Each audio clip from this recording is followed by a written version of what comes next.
Hello, thank you for watching this video. My name is Gonzalo Nunez Chaim and I'm going to be presenting submission number 70, recovering from the first COVID-19 lockdown, economic impacts of the UK's EOTHO to Help Out scheme. This is a work that I've conducted jointly with Nicolas González-Pampillón and Katharina Ziegler. So for the outline of this presentation, I'm going to start describing the EOTHO to Help Out program. Then I'm going to talk about the data sources and the empirical strategy. Next, I'm going to move on to talk about the results and some of the robustness checks that we have done. And finally, I'm going to close off with a little bit of a discussion and conclusions from our analysis. The hospitality sector was severely affected by restrictions introduced to stop the spread of COVID-19. The government responded with a package of measures to support businesses, people, and places. Among them, the EOTHO to Help Out program aimed to boost the demand and protect jobs in the food service sector. The scheme was introduced after the first national lockdown had ended, and it was implemented at the same time across the UK. All the establishments registered as a food business on or before the 7th of July 2020 were eligible to apply. Participating businesses in the program offer a discount of 50% off from Monday to Wednesdays, up to £10 per person on food and non-alcoholic drinks consumed on the premises. The EOTHO to Help Out discount was available in August 2020. By the end of September of the same year, around 160 million were claimed by participating businesses, with the UK government spending around £850 million on the policy. Having a robust evaluation is crucial given the limited evidence available to guide these type of policy responses, the high uncertainty of this context, and the large amount of resources spent on many of these interventions. Now I'm going to start talking about the data sources that we use in the paper. First, I'm going to describe the data that we have on program participants from the EOTHO to Help Out scheme, and then I'm going to start talking about the outcome measures that we use in the analysis. For data on businesses that participated into the scheme, we use publicly available data coming from HMRC's GitHub repository. This dataset contains the list of businesses that participated into the program, the date of enrollment, and the full address of each outlet. We use this information to construct a measure of program take-up as a percentage of businesses that enroll in the scheme from the total number of businesses in the food and beverage sector with information for March 2020. Overall, we see that the mean and median take-up rate across the UK is of 24–25%. This graph shows the total number of participants by enrollment date. Applications to the EOTHO to Help Out program opened at the end of July. By the 3rd of August, which is when the scheme went live, there were already 52,000 outlets registered to offer the discount. Participation increases throughout the month of August, reaching a total of around 62,000 businesses by the 31st of August, which is the last day when the discount was available. We use this information on program participants from the last date to derive our measure of take-up. As for the outcome measures that we use in the analysis, the policy objective of the EOTHO to Help Out scheme was to increase the demand for food services in general. And we think that this is likely to be reflected in higher levels of mobility or footfall in recreational activities, but also in more job posts as restaurants, cafes, pubs might be more inclined to hire more staff. So to capture some of these effects, we look at footfall using daily data on mobility from Google and daily data on the number of job posts from Indeed UK. While these are not ideal outcomes for measuring the direct impact of the program on the economy, these two indicators are timely and really helpful to understand some of the effects that the scheme may have had on the economy. The data available to us is daily data. For footfall, it comes at the local authority district level, and we concentrate on the retail and recreation category in line with the objective of the study. For job posts, it comes at the primary urban area level, and we concentrate on the food preparation and service category. We restrict the analysis using the mobility data from Google to local authority districts from primary urban areas for two reasons. On the one hand, so that we get comparable results between these two outcomes, but on the other hand, because Google does not recommend comparing urban and rural areas in terms of mobility patterns. Our analysis concentrates on the post-lockdown period, that is, from July 2020 to October 2020. This slide shows the time series of the outcome measures that we use in the analysis. On the left, footfall, and on the right-hand side, job posts. Each of these corresponds to an index, which is referenced to a pre-pandemic level, and they depict the weekly average across the UK. In footfall, we have two categories, retail and recreation, which is the one we focus on the analysis, but we also extend the analysis to supermarket and pharmacy. And in a similar way for job posts, we concentrate on food and services, but we also include the time series for the overall number of job posts, excluding food and hospitality. As we can see, footfall and job posts were severely affected after lockdown measures were introduced in the UK. Now I'm going to start describing the identification strategy that we use to capture some of the effects of the EOTHO to Help Out program. Not all eligible businesses participated into the program, and so we see spatial differences in take-up. As you can see from the map on the left-hand side, there were higher levels of participation in Scotland, Northern and Southwest England. Our empirical strategy exploits this spatial variation through a continuous diff and diff, comparing locations with the different take-up levels before and after the introduction of the program. Our empirical strategy relies on take-up being exogenous. We provide evidence to support the validity of our main identifying assumption. There is a concern that lockdown measures could have had an heterogeneous impact on the food industry across locations, and we mitigate this concern by focusing on regional comparisons, that is, within region variation, through the inclusion of local authority districts or PUA fixed effects, as well as UK region dummies interacting with time effects. Our specifications also include regional dummies interacted with weak dummies to control for local shocks, as well as several time-varying and time-invariant characteristics. Our main econometric specification considers a continuous take-up variable capturing the intensity of the treatment. However, we compare the groups of cities with high and low take-up level before the start of the pandemic. We use the median take-up value to identify these groups. Overall, what we see is that these two groups are relatively balanced across 32 socioeconomic characteristics. We only find differences in 8 out of these 32 indicators, with 3 of them being statistically significant only at the 10% level. Some of the confounders that could be driving these differences might also be captured by some of the fixed effects that we are including, as well as the regional dummies that we have interacted with the time effects. In any case, we conduct a robustness check, including these 8 time invariant characteristics interacted with the weak dummies in one of the econometric specifications. Using the same split of locations with high and low take-up, we now inspect the trend of these two groups before, during, and after the EOTHO to Help Out program was implemented. On the left, we have a graph for footfall, and on the right-hand side for job posts. The shaded area corresponds to the period when the program was live. Overall, we do not see evidence of a diverging pre-trend across these two groups for each of these two outcomes. When we formally test for these pre-trends, we also find no evidence of diverging pre-trends.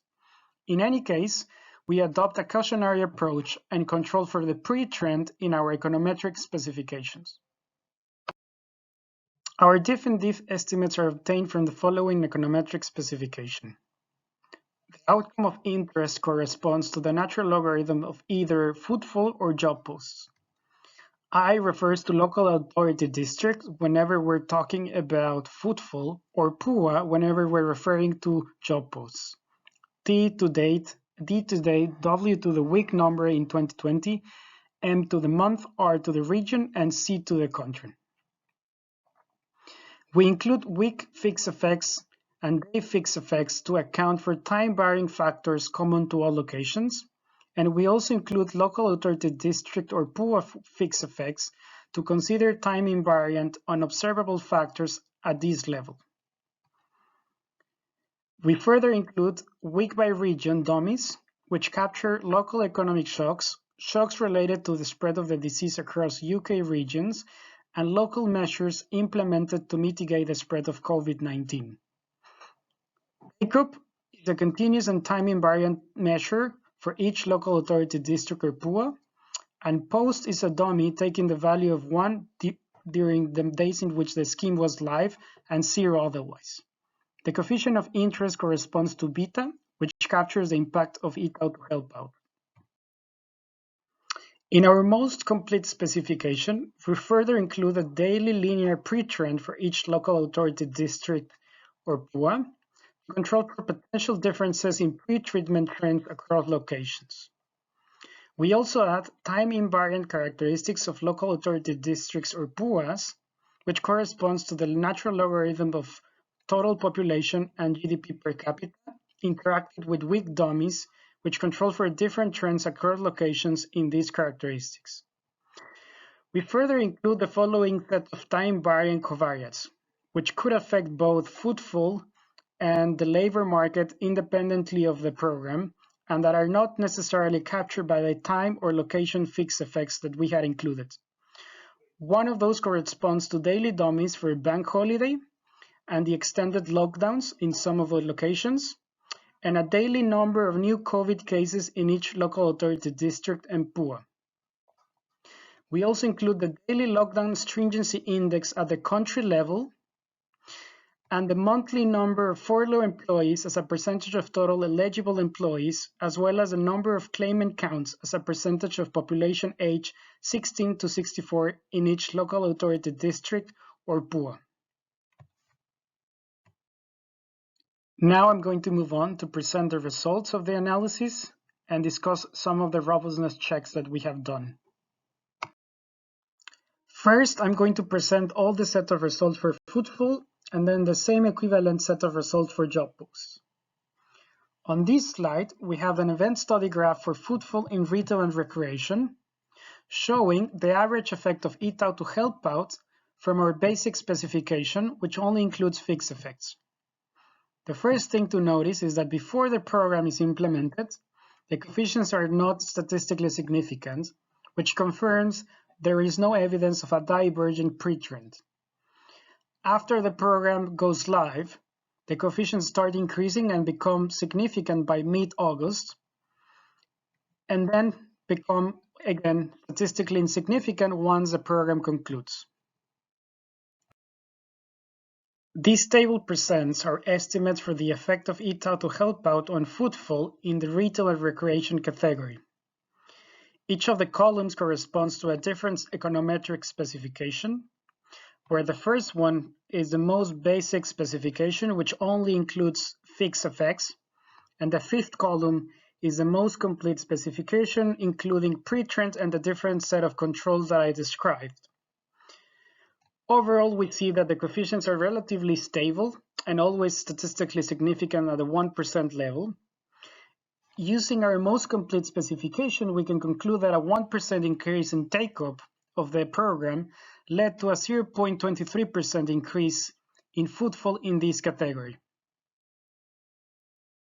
Using this estimated coefficient from our most complete specification, and given the average take-up of the program of 25% across the UK, our estimates imply that the program led to an increase in footfall of around 6%. Then we extend our analysis and break this down by day of the week. And we confirm that this increase of 6% is driven by increases on Mondays, Tuesdays, and Wednesdays of August, which is when the discount was available. We also confirm that there was a small effect on Thursdays, but no significant impact on Fridays, Saturdays, or Sundays. Moreover, we do not find any evidence of displacements from Thursday to Sundays to Monday, Wednesdays, which is when the program was available. We then extend the analysis to understand two different aspects of the program.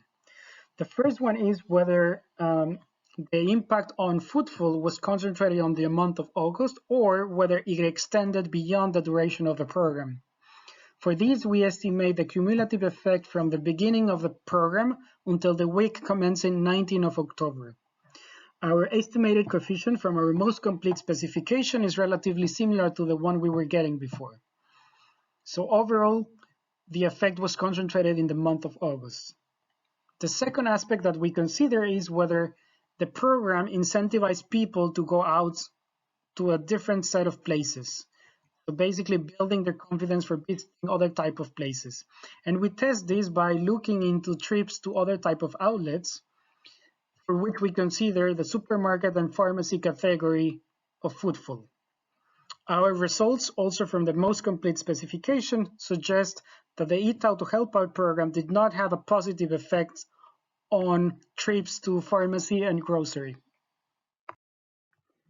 Now, moving on to job posts, here we have an event study graph which presents the weekly estimated effect of the program on the food preparation and service category. The first thing to notice is also that the coefficients are statistically insignificant before the program went live, also reinforcing the point that there is no evidence of a pre-trend in this outcome as well. However, we do see that point estimates start increasing from mid-July, which is around when the scheme was announced. So it might be that some of the businesses started to recruit in anticipation for an increase in the demand due to the program. Then once the program begins, the coefficients become larger and statistically significant. We also notice that they are still positive and statistically significant after the program concludes, and then eventually become statistically insignificant. In this slide, we have the table with the estimates for the effect of EOTHO Help Out on job posts in the food preparation and service category. Similar to the table that I showed for footfall, we have 5 different specifications, with column 1 being the most basic, which only includes fixed effects, and column 5 being our most complete specification. In this case, we also see that the coefficients are relatively stable regardless of the specification, and the coefficients are also significant at the 1% level in every single case. If we use our most complete specification, we can conclude that a 1% increase in take-up of the program led to a 0.56% increase in the number of job posts in the food preparation and services category. Using the coefficient from our most complete specification and given the average take-up rate of 25% across the UK, we can conclude that the EOTHO Help Out program led to an increase of around 14% in the number of job posts in the respective category. We now also extend the analysis for job posts, and first we consider whether the effect of the program was concentrated in the month of August or whether it lasted beyond the duration of the program. So we estimate the cumulative effect from the start of the program to the week commencing 19 of October. Overall, we get that the effect is of around 19%, which is indeed larger than the 14%. This suggests that the effect on job posts indeed lasted longer than the duration of the program. And this is basically confirming what we were seeing on the event study graph, that the coefficients were still positive and statistically significant after the program had concluded. Then the second aspect which we look into is whether the effect was also concentrated on this sector or whether there were some spillover effects to other industries. And for that, we measure the effect of the program on the overall number of job posts, but excluding food preparation and services and the hospitality and tourism category. Overall, our results suggest that the program did not have an effect on this broader category, ultimately suggesting that demand only increased in the food preparation and service sector. In the next two slides, I'm going to discuss some robustness and sensitivity checks that we are doing to both the results on footfall and on job posts. As I mentioned earlier, there were a couple of socioeconomic characteristics that were statistically different between locations with high take-up and locations with low take-up value. So one of these robustness checks is basically to include an interaction of these characteristics with the weak dummies and re-estimate our most complete specification. Overall, we find that the results are relatively the same. The coefficients are relatively stable to this robustness check. We also consider two different measures of take-up. First one is this discrete measure of take-up, which is equal to 1 in locations with a take-up equal or above the median and 0 otherwise.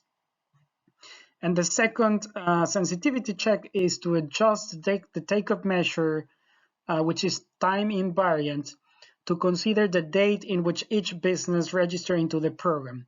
And so basically this is a measure that varies during the month of August in line with the registration date of each establishment. Overall, we see that with either measure of take-up, the results are relatively similar for both footfall and job posts. We then perform two additional checks, one for footfall and one for job posts based on data availability. For footfall, what we had been using so far was a sample of local authority districts only from primary urban areas. So now what we do is we expand this geographical coverage and include local authority districts from both PUAs and non-PUAs. Overall, we obtain a relatively similar set of estimates, which basically confirms that the patterns that we were seeing are not restricted or exclusive of urban areas. Now, for job posts, we also consider the seasonal pattern of hiring. It could be that an increase in the number of job posts in August could be driven by the hiring of more staff to meet a higher demand for services, which are usually higher in the months of August and September during the summer. However, it is not necessarily clear that this pattern was present in 2020, given the shocks experienced by the COVID pandemic. In any case, we include this as an additional robustness check by considering the seasonality pattern of hiring. For this, what we do is we adjust our dependent variable, which corresponds to the index in 2020 relative to 2019. We can only do this for job posts because we don't have footfall data from 2019. Overall, we also see that the estimates are relatively similar after taking into account the seasonal pattern of hiring. In the final set of slides, I'm going to discuss the results from the analysis and present some of our conclusions. To quickly recap on the results from the analysis, EOTHO help out induced a higher footfall by around 5 to 6% associated with recreational activities, and these effects are concentrated on specific days when the discount was available.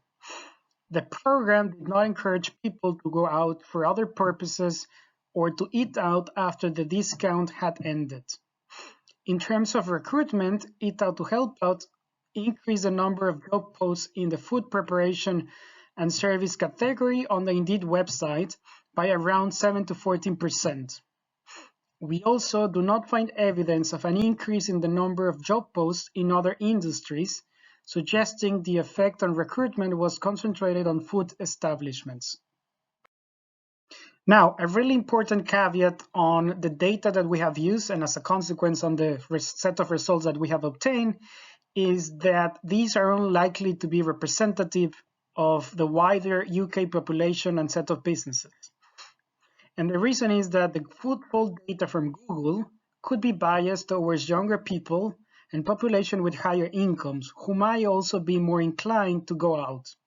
And in the same way, or in a similar way, the job posts from Indeed could also be biased towards larger businesses, which might also be more likely to have capacity to hire more staff and to do it through an online channel. So overall, we think that our set of results are not necessarily representative of the wider UK population, and so our coefficients of both footfall and job posts could be upward biased. And as a consequence, they may correspond to an upper bound estimates of the effects of the EOTHO Help Out program on some of these metrics. There are several aspects of the program which we don't know and cannot assess given data limitations. So the first one is that we have been using so far data on job posts, but we don't know if that translated into new jobs, and if so, whether the new hires remain in employment after the program ended.